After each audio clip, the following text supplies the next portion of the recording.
Hello everyone, and welcome to Berber History and Tradition. Today, we are going to delve into the world of a key writer in Algerian and French-speaking literature, Mohammed Dib. His work, rich and committed, accurately depicts Algerian society under colonization and the profound transformations that followed the country's independence. Make yourself comfortable and let yourself be transported by the story of this immense author. Part 1. Youth and Influences. Mohammed Dib was born in 1920 in Tlemcen, a city steeped in history and culture. He grew up in a context marked by French colonization, where social and economic inequalities were glaring. His childhood in this Algeria dominated by the colonial regime forged his critical view of society and fueled his desire to write. Coming from a modest family, Dib developed a passion for literature and the French language at a very early age.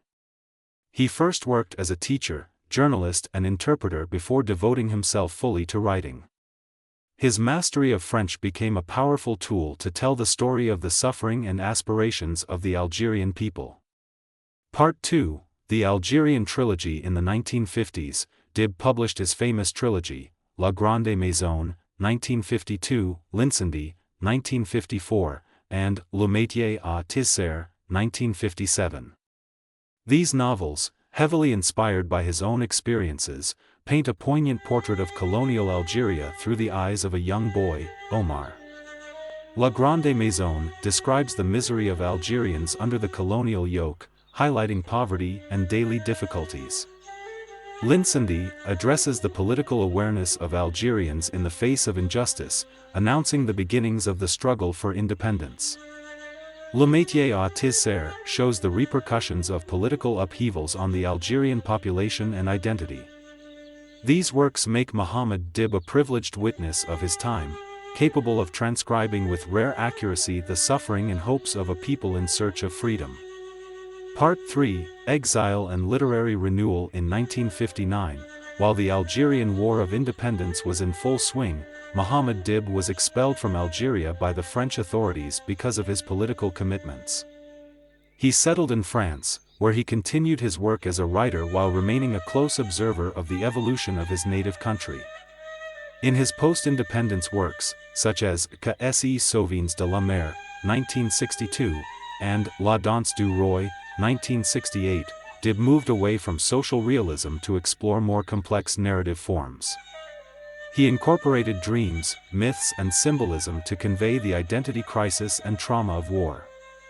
Over the years, Dib diversified his work and tried his hand at different genres, including poetry and children's literature. His commitment to Algerian culture and identity remains at the heart of his work. Part 4. A Lasting Literary Legacy. Mohammed Dib left an indelible mark on Maghreb and Francophone literature.